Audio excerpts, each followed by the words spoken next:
It's 12 o'clock. We're on time. Hello there. Happy Saturday. It's Renee and Gil. And we right here with you guys. Happy Saturday. From the Rich Relationship Refuge. Yes. It's Saturday, y'all. We are so excited to be here with you guys today. Today is going to be an exciting topic. Kiss me, baby. Kiss me. Mwah. Today's topic is going to be basically questions we've gotten from our community and questions we've gotten from people as we have traveled.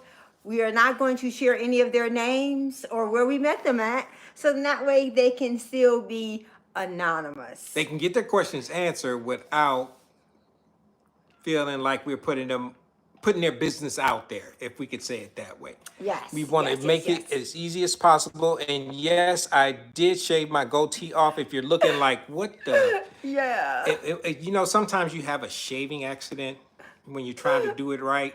But it's growing back, so Renee just constantly. I had to prep her, y'all. I had to call He her had and to tell send her. me a picture. He's like, hey, babe. I had to call her and tell her we had a mishap, and it was a shaving mishap. But that's neither here nor there. That's not why y'all here.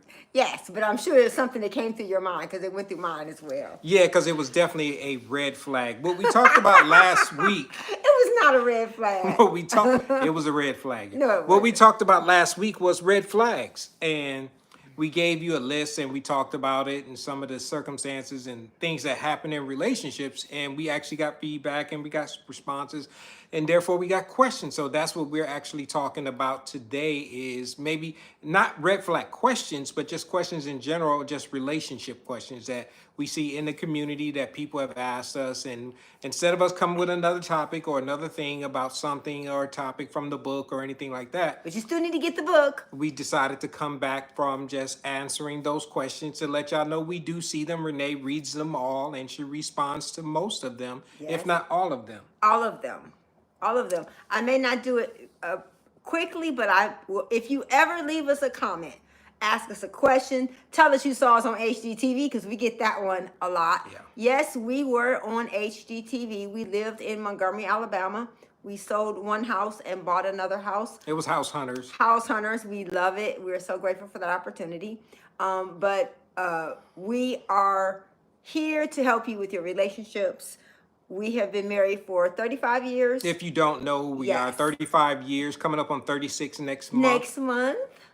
And so let's start off with the question that we got. One of the questions we got from someone in our life, not necessarily in our community. Okay. And the question was, would we do it all over again? And they are talking about marriage. Would we get married all over again? And one of the things you want, go ahead. I'm sorry. I'll let you go first. I'll start out because when she asked me that question, and I said, yes, you would probably do things again if it was good.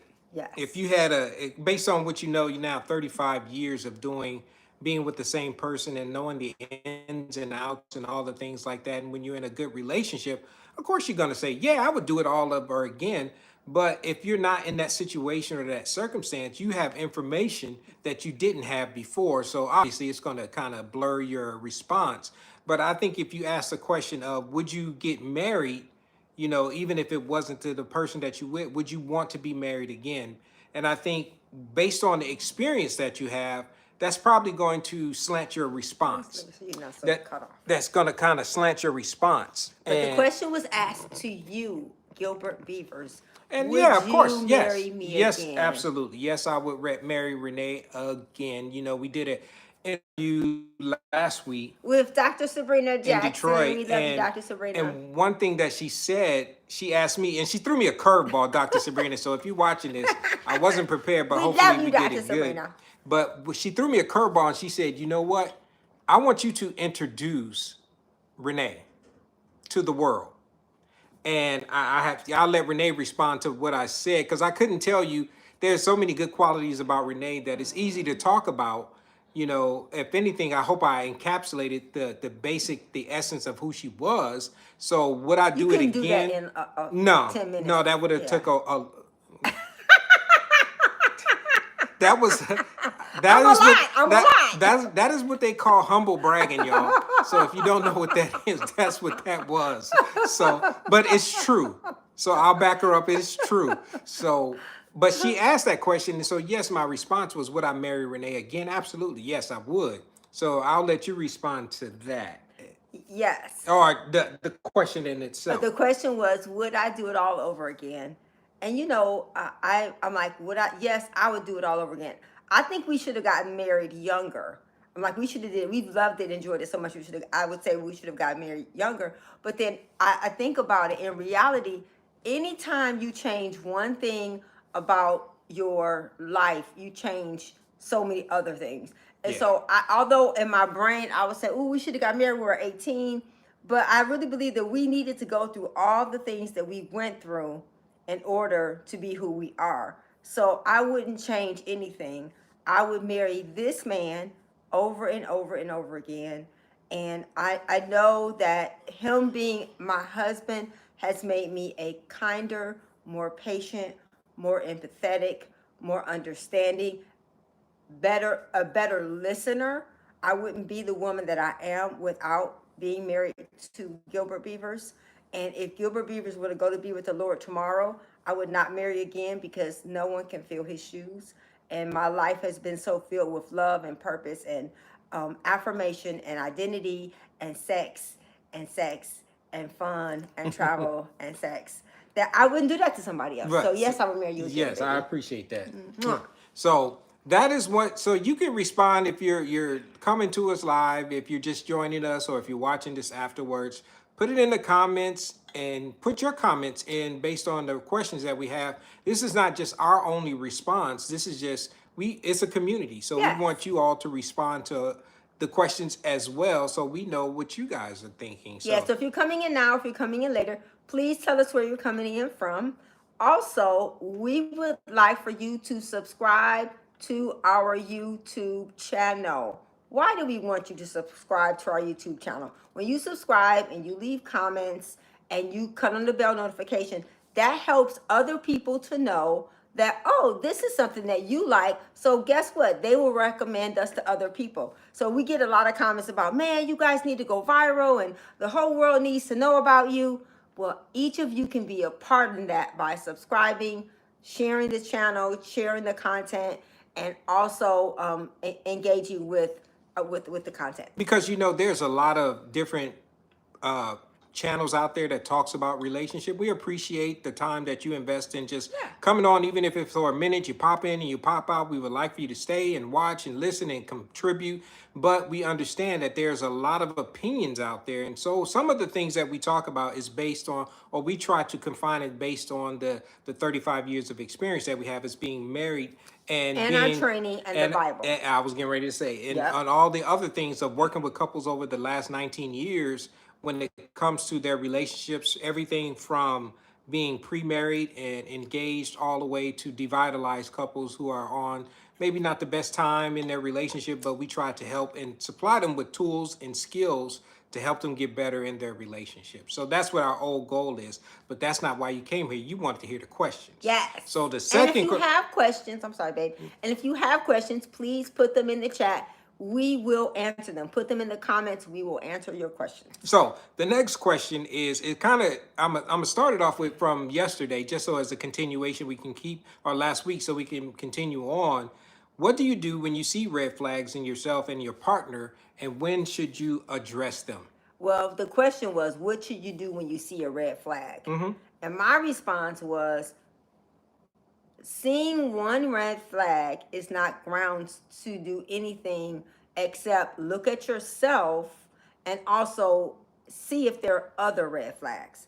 So one red flag is not an indication that there's something wrong in the relationship, but sometimes we see red flags because of our own issues and our own triggers. And so we want to make sure that when you're seeing a red flag, you're making sure that it's not from you, and you're making sure that you're looking for more. So we're not just saying, oh, if a person has a red flag, then you just, because we both expressed our own red flags, and we are going to always have, we're humans, you're going to always have a red flag.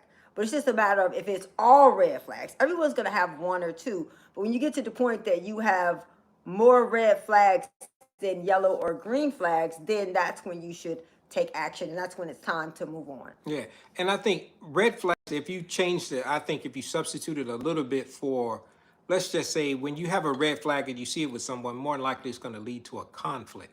So I would say a red flag is just an indication of maybe something else that you have left unaddressed or you just haven't talked about, depending on the stage in your relationship. If you've been together for a while, hopefully you've covered a lot of the information when it comes to what that red flag is all about. Sometimes you have to Address look it. at the Ask origin, questions.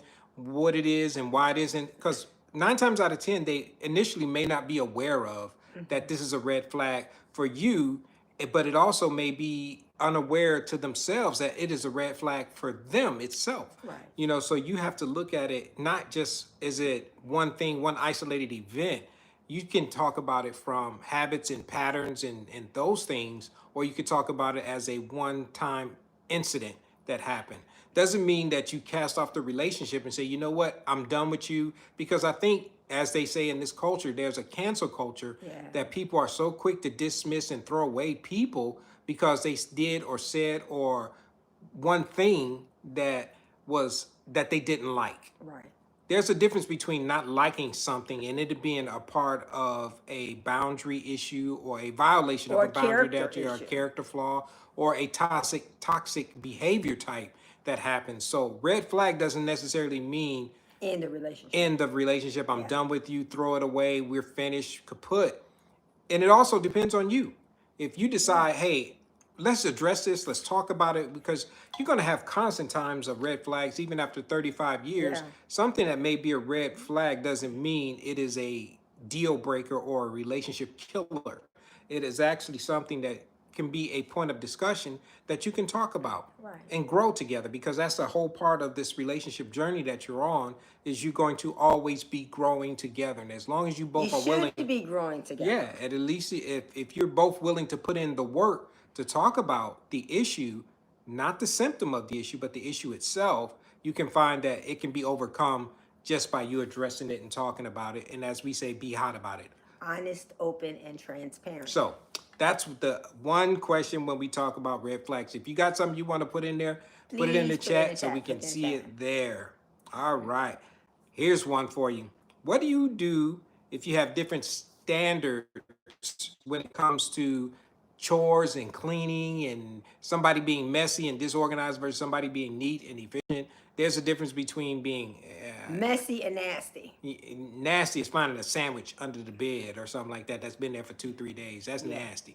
But finding, you know, clothes or shoes not put in its proper place or something like that, or your bathroom destroyed, that's another thing. But what do you do if it's something that is becoming an issue in your relationship? Well, I would say, like, for Gil and I in our relationship, Gil is the neat, organized person.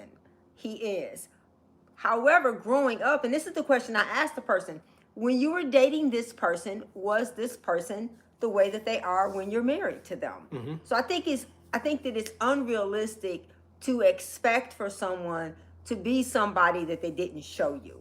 So if when you're dating this person is messy and dirty and You just said dirty. but messy and dirty and just doesn't have really the same standards for you, that's something you need to think about when you're dating. Because once you get married, now there's some accommodations you're gonna have to make. Because Gil is like, my stuff is all in the same, like all my underwear in the same drawer, all my bras, but like they're not folded up neat. Gil's stuff is in the drawer, it's neat, it's folded. And so how did you learn how to accept my differences from yours? I think that's the key term that you use is differences. Yeah. It's a matter of tolerance. You know, when you start expecting the other person to be like you in trouble. that's going to be an issue all in and of itself. But I think part of it is, if you have two people and you come together, let's just say you were dating, you both had your own places, and now you got together and you're married and you are dating or living under the same roof. And we know a lot of people cohabitating or living together. Let's We just don't say, recommend it though. yeah, but let's just say you come together and you both had your own places and now you're in one place. There's going to be an adjustment time frame that is definitely got to happen. And And there has to be accommodate. conversations. Conversation and accommodate, because there are times where you have to accept the other person as just the way they are. Flaws. Doesn't necessarily mean it's something that's a deal breaker, but it's just a part of who they are as a person.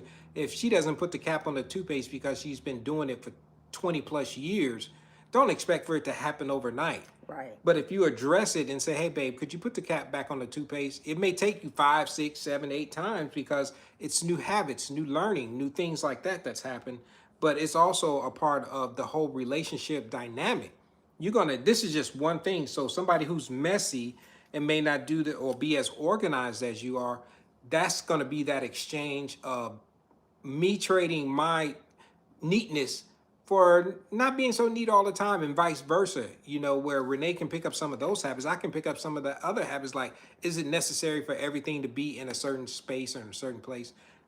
I don't know, but it's just a part of who I am. Right. As what I've just been trained to do from the years. I'm good. Okay. Years of the being in the military. One, they teach you that way, but also that's just who I was even before the military life. So I just like things to be in place so I don't have to look for it and I'm like all over the place looking for something. There's nothing more frustrating than that. And like I'll say, one of the things and if you notice I said it, how do you learn to accept each other's differences? Because the key to being different is understanding and accepting that you're never going to be the same two people. No. We say this all the time. And so while I can say I have had to learn, because when I have lost my keys or I've lost my phone, one of the things that Gil said, well, babe, if you put it in the same place every time, then you won't lose it. And I'm like, well, you know what? Well, hey, my way is not working, so let me try it. And so I have learned that when I put things in the same place every time, then guess what? It gets better. But it also goes back to how do you respond when someone brings a need to you? It's all about how you do it. If Gil comes to me and say, you messy and you nasty and you don't never do this. Man, I'll be glad when you start picking up these shoes. I'm so tired of stepping over these shoes. Well, guess what? There are times where I will pick the shoes up and just put them in a place. But a part of it is knowing how to do it in a way where you present it as this is something that I need from you and not this is something you need to change. Mm-hmm. So I think a lot of it is knowing how to present something in a way where it's non-confrontational and it doesn't escalate versus if you go into it with hey, making I have a demands. problem. Yep. This is something I really need for you to put your shoes away when you're done because I've tripped over them. Whatever the okay. reason. Yeah, something Versus like that. you don't never pick up your shoes and you always leave in a mess. So it's all about your body language. You talk about all the time. It's your body language, it's your tone, and it's your motivation. It's like, this is better for us. I can say, and even for me growing up, my mom was a clean the bathroom with a toothbrush kind of person. We didn't use a mop. I had to get down on my hands and knees and clean with a towel. And so it's understanding. I'm sorry, baby. No, you're fine. So it's understanding that we both come from different backgrounds and there's different ways we do things, but you have to be willing to be open to the other person being different and not. Are you willing to end a good relationship that has? I was watching Dear Future Wifey podcast. I love them. And the episode, the guy was saying, well, would you be willing, if I'm doing 7 things that you need for me to do, and I'm not doing, out of 10, I'm doing 7, are you really willing to throw away the 7 for the 3? And so many times we don't realize that in our nitpickiness of focusing on what's wrong, well, what's right? Right. What's good about this person? The Bible says whatever things are good and pure and lovely and of good report. What are you meditating on? What are you focusing on? No one is going to be everything you need or want, but there's going to be things that you may not be everything you want, but they may be things that you need. Yeah, and I also thought about as you were explaining that there are things that you're going to have to do in your relationship, like boundaries and new rules, new habits, and things like that. Like as an example, Renee destroys the kitchen when she cooks. Yes, When I say destroy, it's going to be pots, it's going to be pans, it's going to be stuff everywhere.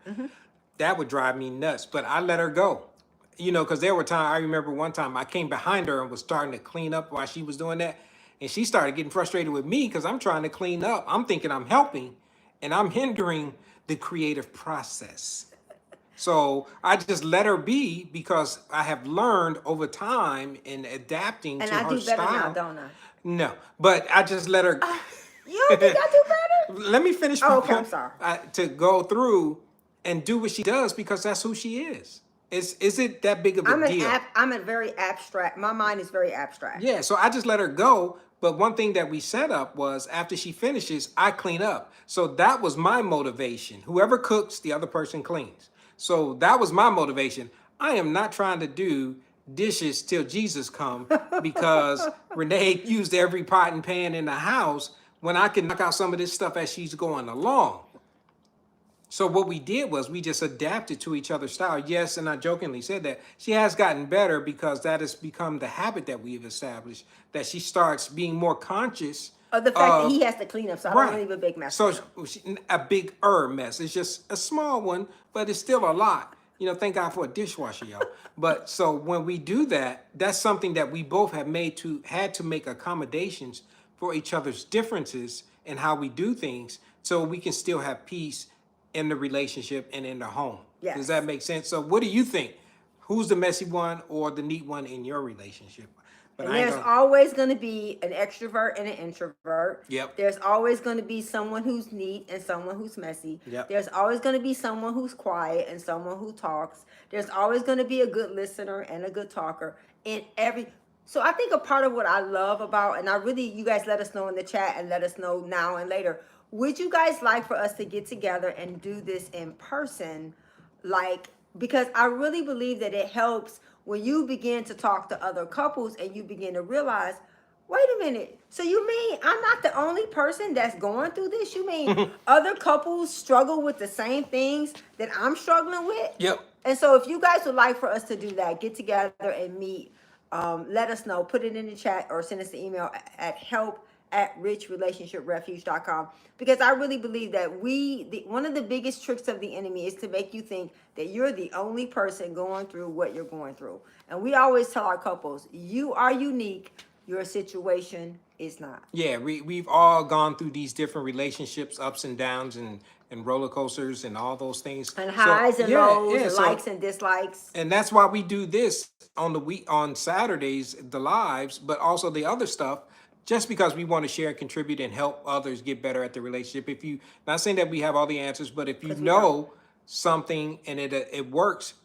why not share it with someone else? Yeah. Whether they use it or not, but it's up to them. At least they have new information to get better at this relationship thing. Yes, I agree. So the next question is, how do you prioritize kids, work, hobbies, extended family in the relationship without undermining this relationship? And it's funny because we talked about this with Dr. Sabrina too. I think you will be cut off, babe. No, I'm good. Well, I edit, so you push your body over.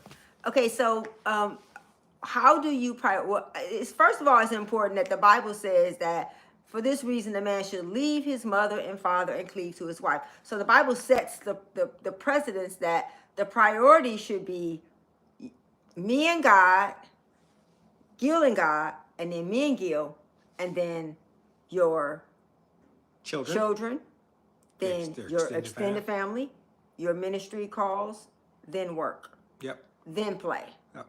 So how do you do that? You have to realize that one of the things about, and I can say for women, one of the things that's important to us is for us to feel prioritized, for us to feel like when Gil calls me in the middle of the day, even now, we've been together since we were 18, we've been married for 35 years, he still will call me in the middle of the day, hey babe, I was just calling to see how your day, and that is just that's such a turn on to me that he's thinking about me, that he's prioritizing me. And when he calls me, I try to do something very provocative and sexy so that he knows he's being well received, even now. And so the way that you prioritize is you just do that. Okay, let's just say you don't have money. Let's say, okay, you don't have money to date each other.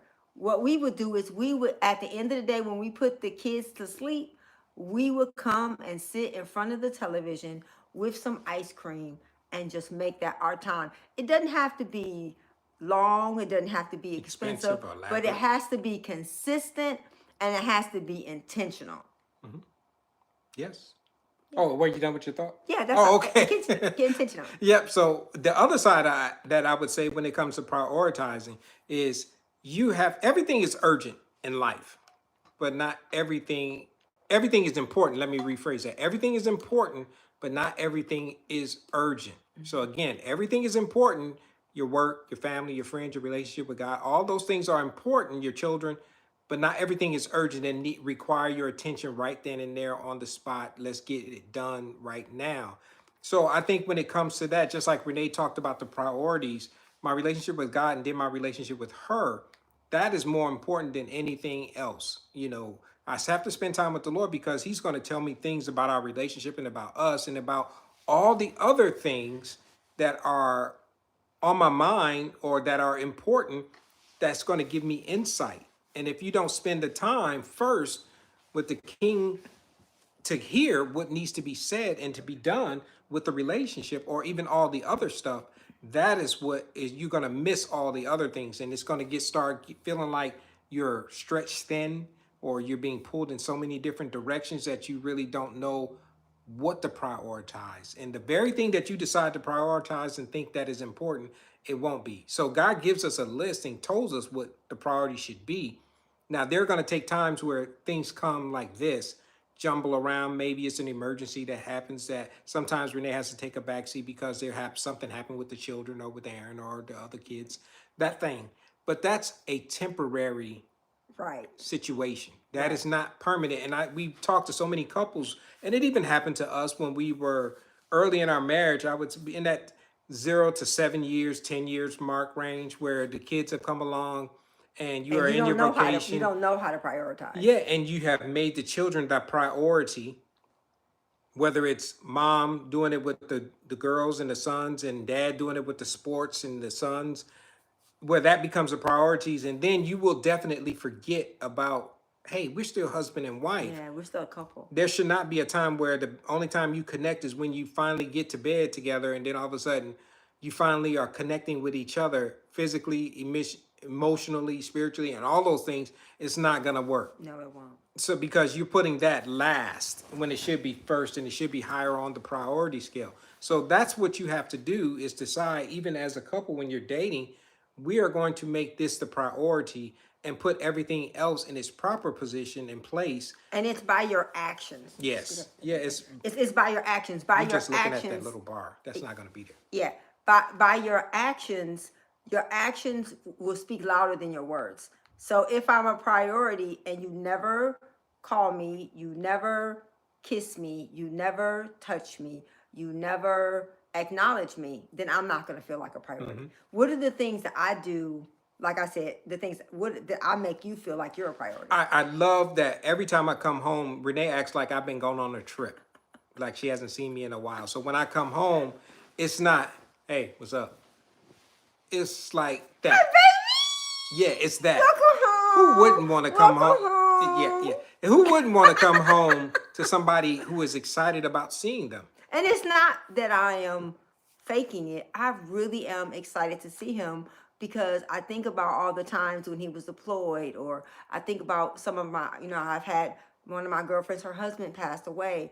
When you have all these experiences that let you know that nothing is permanent, then you have to be proactive about letting the people that you love know that you love them and making sure that they feel loved and seen and heard. Yes. So and who wouldn't want to come home to that? So that's one of the things that she does that is great, and I didn't realize it until you don't get it. And then you like, what's wrong? Something is missing. So that hopefully that gives you an answer to the priority question. Let's hear your response. What do you think about our response to your question? And then the last question that we got is here. Why is abstinence important during the singleness? During your singleness, when you're just dating or just starting out, why is abstinence important? We're talking about sexual activity, sexual interaction. In other words, we are believers. We say a lot of time, this is a Christ-centered, solution-oriented Channel. channel, and that's what we teach. Is how we model it. So why is it important to remain abstinent until you get married? Well, I was watching an episode with I think it's called Relationship Matters. Lateris was on there being interviewed, and there are 3 single people, and they're talking about the struggle with abstinence and why is it hard. Well, the reason why it's important is because and I believe that sex is the mystery of marriage. I believe that God gave sex to couples so that I can extend grace to Gil and Gil can extend grace. Because there's something about when you make love to somebody that you just have this starry-eyed, like puppy dog, like, like chasing after him and just feeling like doting over that person. A boyfriend doesn't need that. A girlfriend doesn't need that. You need to be able to be objective and sober and see them without rose-colored glasses. And sex Obscures. hinders your ability to do that. Hmm. And so if you would reserve sex for marriage only, then it'll get the benefits of it without, all the side effects. You move too fast. You talked about moving in. You move in. I had somebody to ask me once, hey, do you think people should move in together or not move in together? I'm like, you should move in together, because once you live together, you're going to be doing things that married people do that you're not committed. There's no commitment for you to do that. And so the reason why abstinence is so important is to give you the ability to be sharp and clear and to be able to establish boundaries. And the most important reason is because your body is valuable. You are a gift, man. You are a gift, woman. And you don't want to just give that away. It's something that should be given as a result of a covenant and not a promise, because an engagement is a promise. It's not a covenant. Right. And so that's why it's important that you maintain your sexual purity until you get married. Okay, let's say you had sex before. Well, maintain abstinence until you make the commitment to marriage, because it'll allow you to be a lot clearer. It'll allow you to, your judgment to be not as cloudy. And it also shows, if you can't do it when you're dating, maintain abstinence. You're not going to do it when you get married. I think it also clouds. Those are all good points, and it clouds the relationship. And what it's really supposed to do is kind of putting the cart before the horse. You take things out of priority the way God has established it. Yes. Even whether you're a believer or not, it doesn't change the fact that God created marriage, God created relationships, God created sex for marriage relationships. And if you do that out of order, you're going to have these connections. Some people call them soul ties There and are those soul types of ties. things. People have these connections with other people that they can't seem to get out of their system. Right. That's because you did something out of order. You put this person in a place that they were never designed to be. And then when the relationship goes away, or you don't have that intimate connection anymore, you feel like there's a part of you missing, because Because it you are, is. yeah, because you are giving a part of yourself to this other person forever. Right. You're never going to forget whether it was the first time you had sex with a person and you gave away your virginity, or even if you just been with this person over the years and you don't have one of these on your finger that has tied and committed the relationship.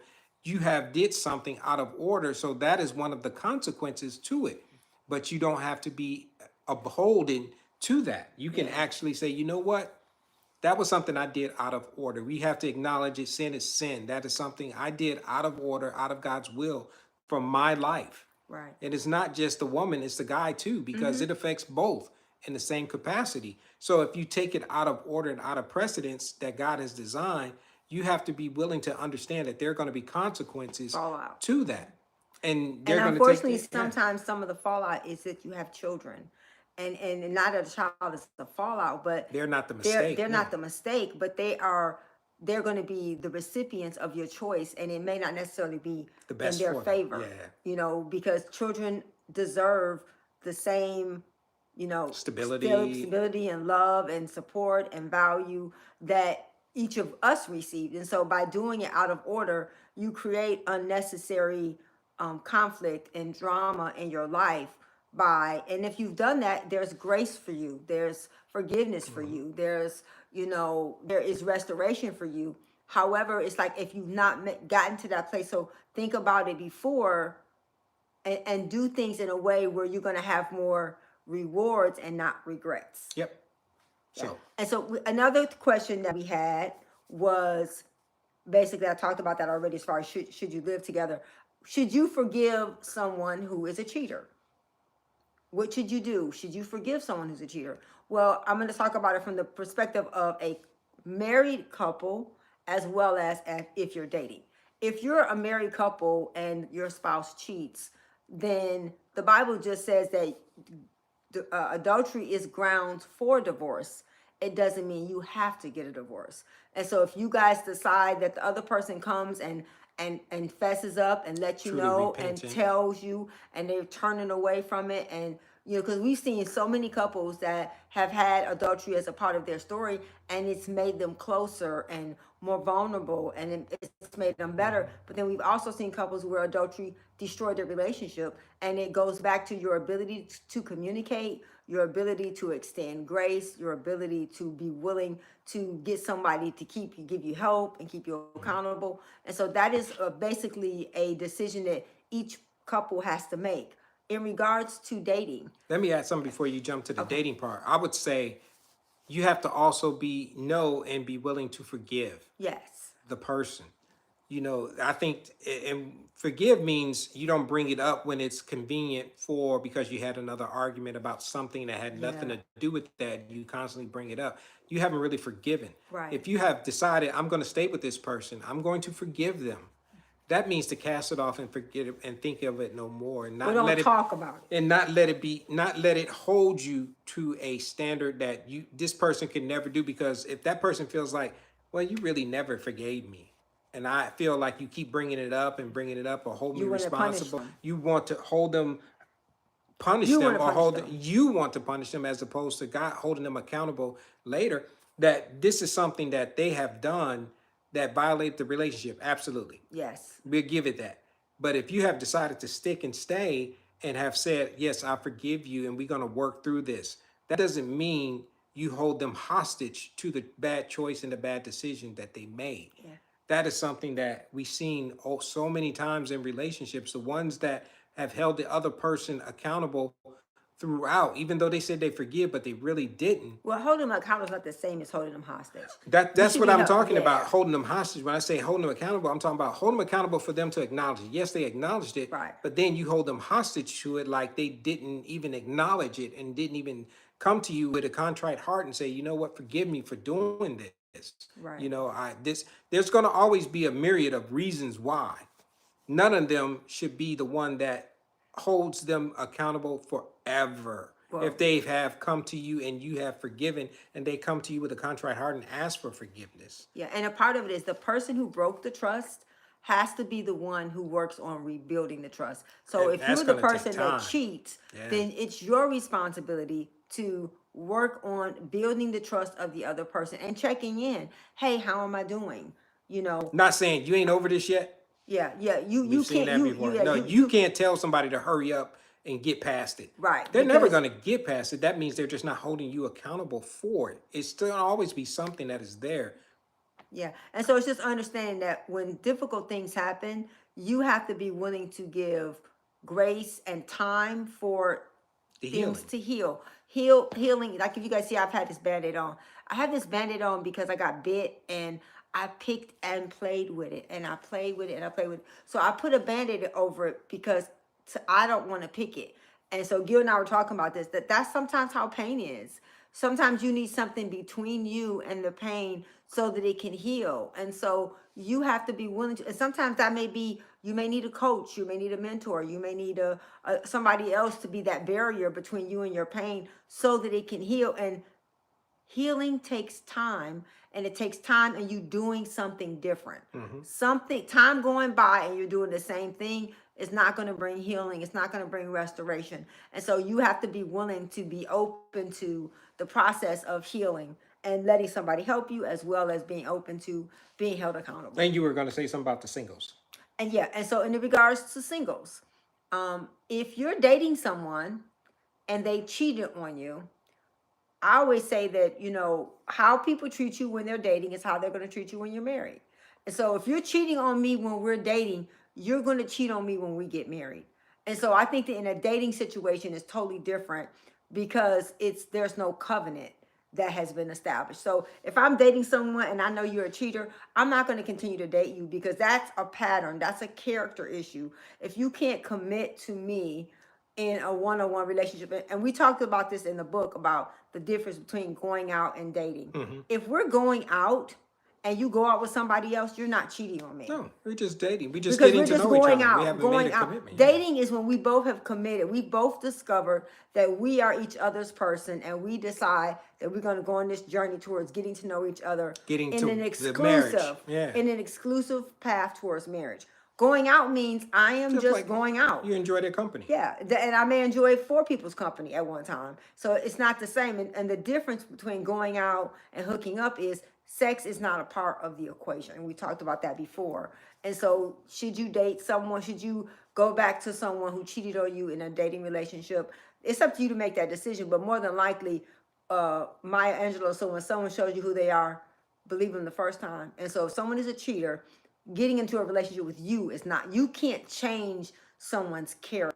If they are a cheater, more than likely they will continue to If do they that. haven't done the self work to figure out why do I keep doing control, that No, is you something can't. that they have to take ownership for and figure out why can't they commit to one person. It could be a commitment issue. It could be a lot of different situations, but that's not on you to figure out. No. To me, I always looked at dating as practice. Practice for marriage. When you say practice, I'm talking about it not to trivialize Well, I think it. it's, I don't think, I think. Well, let me go finish ahead. my I'm sorry, thought. I say finish. when I say practice, I'm talking about you're going through or establishing a relationship with someone. You're going to make mistakes with this person because you don't know them. You're getting to know them. That's just like in a sport. You practice so you don't make the mistake when the real game comes. So, or you minimize it, or you're aware of it and how to correct it. So, when you are in this relationship with someone, you're practicing the relationship of growing together and establishing good habits, good patterns, good traits, and revealing the who you are as a real person to say, this is who I am. This is the things that I do, this, the good, the bad, the ugly, and that gives that person the opportunity to decide, can I deal with it? Do I want to work on it? And can I stay around for if it never changes? Right. So that's what I'm not trivializing it, saying it's like practice, like it ain't don't really matter. I'm saying it in the sense of you are getting ready for the real game, which is marriage. Right. So that's what I mean. So any other questions? Well, no, we didn't have any other questions, but if you Have have any questions, yes. please put them in the chat, put them in the comments, and we will definitely answer them. We hope you guys enjoy our time together. Again, we're going to be live every Saturday at 12 noon. Not 1 o'clock, not 2 o'clock, at 12 noon. So we can consistently serve you and be with you guys on Saturdays. We appreciate you being the most important part of our community. Thank you for joining us. Hi, thank you for joining us. Thank you for joining Thanks, us. NW. Even if you don't have any questions, we hope you got something out of it. Thank Appreciate you. We hope it. you enjoyed it. And so we're going to go live again next Saturday, and we will have a topic from the book. And one of the things that I think that we will talk, we'll look in the book and come up with which area we're going to talk about. We're going to go back to the Singles Blueprint for Dating and Marriage. And we also have the book, Our Marital Code to Oneness. We have now probably 1,600 videos on YouTube. So if you go to our YouTube channel, you can see the full videos. We're on TikTok, we're on Instagram, we're on Facebook, and we are on LinkedIn. And so we're trying to make sure that we provide you with a safe place to grow and learn as a single and also as a couple who may be struggling with communication, conflict resolution, and even just having community. Yes. And so we love you guys. Thank you for joining us in Alabama for the book signing. It was really fun. It was good to see everyone. And Ohio. And Detroit Atlanta. and Atlanta, and also here in San Antonio. We're looking to do some more in Texas. As we go into the holidays. Yeah, and so for December, we plan on being off because our anniversary is in December, Jesus' birthday is in December, and my birthday is in December. Okay. So we'll be hanging out in, I don't know where. We haven't decided But we'll yet. be around, so. Yeah, so we love you guys. Wait, I see here's, okay, you do have a question. Go Okay, ahead, what's NW. your question? What's if your you can put it question? in, I know you typing, so we just go in there. What do men like in a woman? Ooh, that's a good one. So I'll start off with this one. I think it's going to be different depending on the guy. And his If you're age. talking about the flavor, as far as the height, the weight, the shape, the size, the color, and all those things, everybody's different. Everybody has different preferences.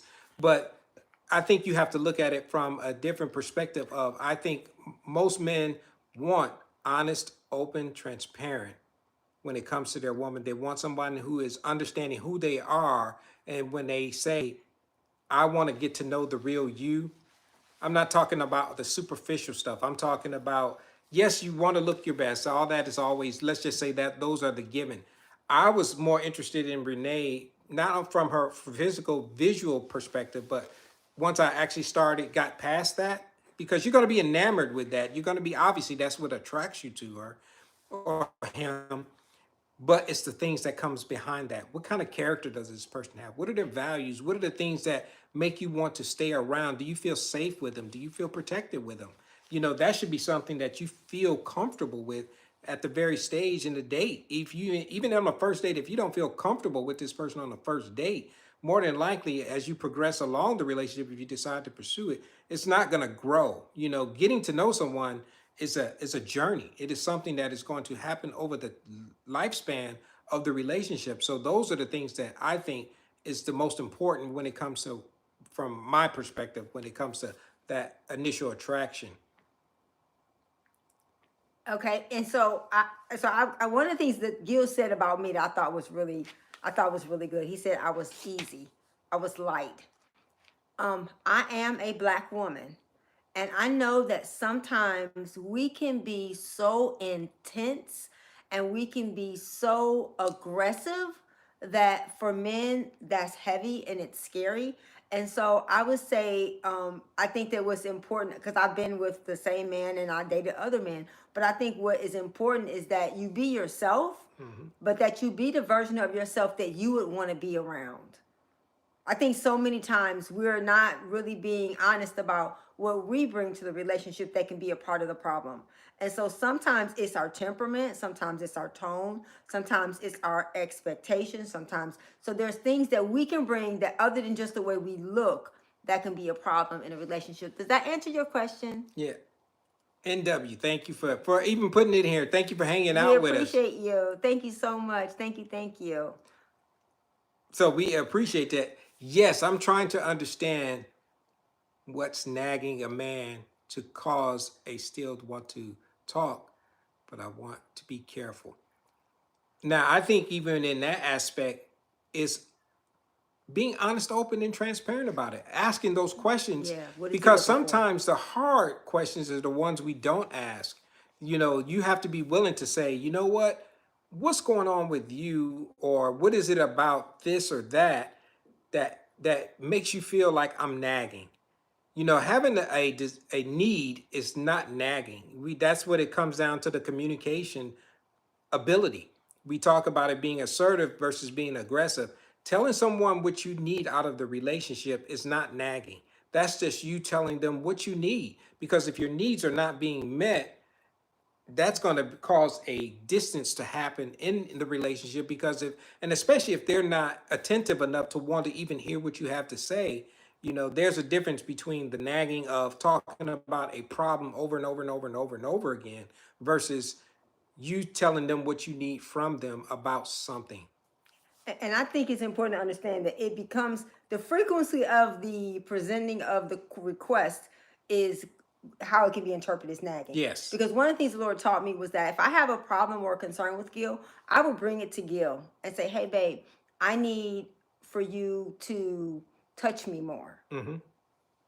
Well, I can tell him that one time, and then I begin to take it to the Lord, because I can tell the Lord the same thing over and over and over. So, Lord, I talked to your son. I let him know what I need. So I need for you to talk to him, because I Yes. think sometimes we don't really, because the Bible says we win them with our conduct and our conversation. And so the conversation to the Lord can be over and over and over again, but you just can't do that to a man, because men don't do well with hearing the same thing. I don't think anyone does well being constantly told the same thing over and over and over and over again. Right, right. And that's a good thing you just said here. You're just prepping.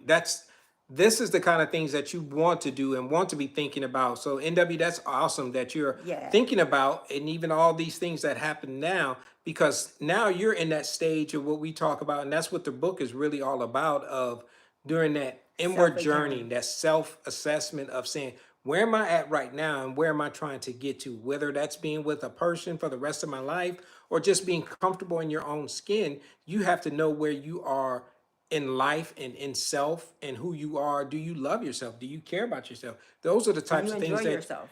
do you enjoy your own company? Yeah. You know, those are the types of things that you have to be thinking about right now that's going to pay huge dividends later on in the relationship, because I can guarantee you a guy wants a woman who is confident and knows who she is as a person.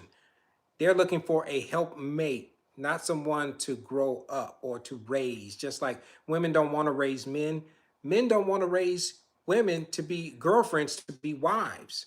Those are things that should be, the traits should already be there Right. when they're doing it. And that only can happen by you doing this self journey and Yeah, we're inward proud of looking. you. That's awesome. That's awesome. Thank you for sharing. Thank you for hanging out with us. Yes, we appreciate you. So that's the end of this one. Nimbia, thank you for joining us. I think it's Cigano. I hope I didn't pronounce that wrong. Thank you for joining us from Nimbia. Thank you for joining us. Awesome. Hey, yay. Either it's late or it's early, but whatever, we appreciate you hanging out with us. So Thank you. We if love you you didn't all. catch the beginning, go back and look at the whole video, because we answered a lot of questions today. And so, And if you have questions, if you're watching now or watching later, please put them in the chat, put them in the comments, and we will answer them.